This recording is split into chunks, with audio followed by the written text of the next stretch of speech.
Welcome to sauce TV. నేను మీ ఆబిద్ హుసేన్. ప్రచారం అంతా సజావుగా సాగుతుంది అనుకున్న సమయంలో కొన్నిసార్లు అనుకోని సంఘటనలు చోటు చేసుకుంది. అటువంటి సంఘటనే చోటు చేసుకుంది ఆనం రామనారాయణ రెడ్డి పర్యటనలో.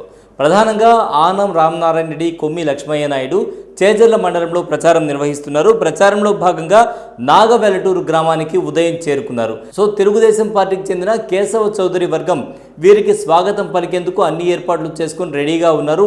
అదే సమయానికి ఇటీవల వైఎస్ఆర్సీపీ నుంచి తెలుగుదేశం పార్టీ తీర్థం పుచ్చుకున్న రవీంద్రనాయుడు వర్గం కూడా అక్కడకు చేరుకుంది. అయితే ఆనం రామనారాయణ రెడ్డి, కొమ్మి లక్ష్మయ్య నాయుడు ఇద్దరు కలిసి ఈ రవీంద్రనాయుడు వర్గాన్ని ఒకసారి వారితో మాట్లాడదామని అటువైపు వెళ్తూ ఉన్న సమయంలోనే ఒక్కసారిగా కేశవ చౌదరి వర్గం అక్కడకు రావడం, తాము ఇక్కడి నుంచి వెయిట్ చేస్తూ ఉంటే మీరు వీళ్ళతో మాట్లాడుతున్నారు ఏంటి అనే సందర్భంలో ఇరు వర్గాల మధ్య ఉద్రిక్తత చోటు చేసుకుంది. ఈ నేపథ్యంలో ఒకరిపై ఒకరు పిడిగుద్దురు గుద్దుకున్నారు, దాడికి పాల్పడ్డారు. ఆ సమయంలో రామనారాయణ రెడ్డి, కొమ్మి లక్ష్మయ్య నాయుడు అక్కడే ఉన్నారు.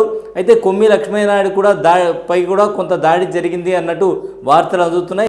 ఇరు వర్గాల మధ్య దాడులు చోటు చేసుకున్నాయి. అక్కడ ఉండేటువంటి ఇతర కార్యకర్తలు కొమ్మి లక్ష్మయ్య నాయుడును అలాగే ఆనం రామనారాయణ రెడ్డిని అక్కడి నుంచి వాహనంలో ఎక్కించి పంపించి వేశారు. ఈ నేపథ్యంలో సమాచారం అందుకున్న పోలీసులు అక్కడకు చేరుకున్నారు. పరిస్థితిని సద్దుమణిగే విధంగా ప్రయత్నాలు అయితే చేస్తూ ఉన్నారు. మొత్తానికి ప్రచార పర్వంలో అనుకోని విధంగా ఈ సంఘటన చోటు చేసుకుంది.